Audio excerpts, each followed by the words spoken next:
അടുത്ത ഒരു സെൻറ്റർ എന്ന് പറയുന്നത് ഖേലോ ഇന്ത്യ സെൻ്ററാണ്. ഖേലോ ഇന്ത്യ സെൻറ്ററിൻ്റെ ഉദ്ദേശം ഓരോ ജില്ലയിൽ ഓരോ ഖേലോ ഇന്ത്യ സെൻറ്റർ അക്സെപ്റ്റ് ചെയ്ത് കൊടുക്കും, അപ്രൂവ് ചെയ്ത് കൊടുക്കും. അവിടെ ലോക്കൽ സ്പോർട്സ് പേഴ്സൺ, അതായത് ദേശീയ തലത്തിൽ പെർഫോം ചെയ്തിട്ടുള്ള ആ നാട്ടുകാരനായ ഒരു സ്പോർട്സ് പേഴ്സണെ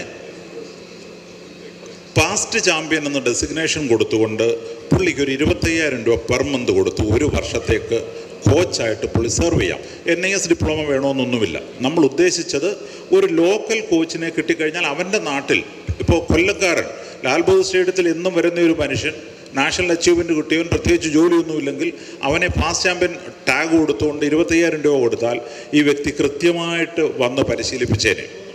30 പിള്ളേരെ വീതം പരിശീലിപ്പിക്കാനുള്ള ഇദ്ദേഹത്തിൻ്റെ ശമ്പളവും അഡ്വാൻസായിട്ട് കൊടുക്കുന്നത് ഒരു വർഷം 2 ലക്ഷം രൂപയാണ് സ്പോർട്സ് കിറ്റ് വാങ്ങിക്കുന്നതിനും എക്യുപ്മെൻറ്റ് വാങ്ങിക്കുന്നതിനും കൊടുക്കുന്നത്.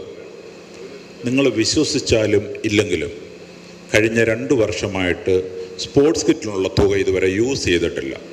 തിരിച്ച് ട്രിവാൻഡ്രത്തേക്ക് കൊടുത്തുകൊണ്ടേയിരിക്കുക. ഞങ്ങൾക്ക് ഉപയോഗിക്കാൻ പറ്റത്തില്ല. അത് തിരിച്ച് സാറിൻ്റെ നിന്ന് നേരിട്ട് മേടിച്ച് ഡൽഹിക്ക് പോകത്തേ ഉള്ളൂ. പാസ്റ്റ് ചാമ്പ്യനെ മാത്രമേ നമ്മൾ അപ്പോയിൻ്റ് ചെയ്തുള്ളൂ. അപ്പോൾ ആ സമയത്താണ് ഇവിടെ കുഞ്ഞുങ്ങൾക്ക് കിറ്റില്ലാതിരിക്കുന്നത്. അപ്പോൾ സെൻട്രൽ സ്പോൺസേഡ് സ്കീമിനെ പറ്റി എക്സ്പ്ലെയിൻ ചെയ്യണമെന്നാണ് എന്നോട് പറഞ്ഞത്.